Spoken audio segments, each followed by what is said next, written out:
Hai Zesiers, kamu sedang berada di channel Fakta Alkitab. Dan kali ini kita masih membahas tentang riwayat hidup murid-murid Yesus. Di video sebelumnya, kami sudah menayangkan riwayat hidup murid Yesus yang fenomenal, yaitu Simon Petrus. Nah, dalam video kali ini kami mau bahas tentang riwayat hidup murid Yesus yang ketiga, yaitu Yakobus. Sebelum kita mulai, jangan lupa di-subscribe dulu ya.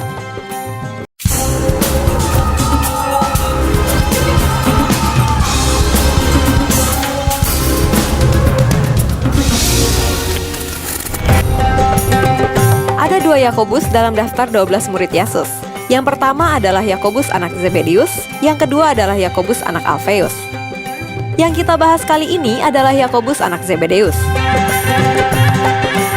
Nama Yakobus berasal dari bahasa Yunani Lakobos, yang diambil dari bahasa Ibrani Yakov atau Yakub, artinya penipu. Nama Yakobus kemudian diberi makna baru, yaitu Tuhan melindungi. Ketika Yesus berdoa sepanjang malam dan memilih 12 muridnya untuk menjadi rasul keesokan paginya, Yakobus adalah orang ketiga yang disebutkan setelah Petrus dan Andreas dan sebelum Yohanes. Nama ayahnya adalah Zebedeus.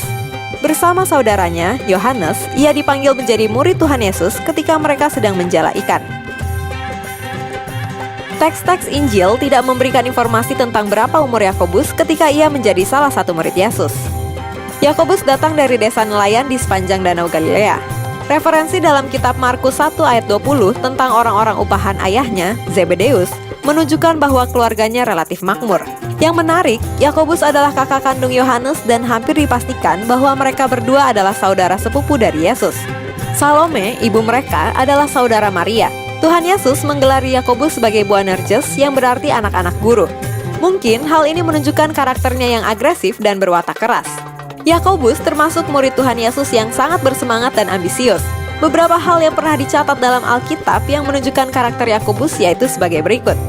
Ia berani mengungkapkan pikiran yang cenderung mengabaikan orang lain di sekitarnya, antara lain meminta untuk duduk di sisi Yesus jika kelak memerintah sebagai raja dan menyanggupi untuk meminum cawan penderitaan yang disampaikan Yesus.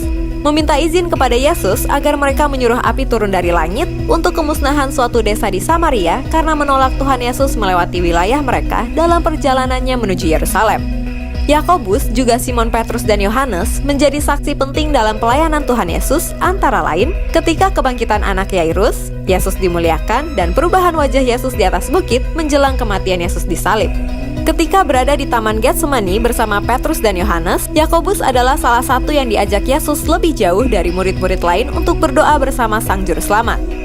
Walaupun Yakobus termasuk murid yang dekat dengan Tuhan Yesus, ia tetap mempunyai temperamen yang berapi-api dan kasar. Namun, hal itu tidak menghalangi Yesus untuk menarik Yakobus ke lingkaran terdekatnya.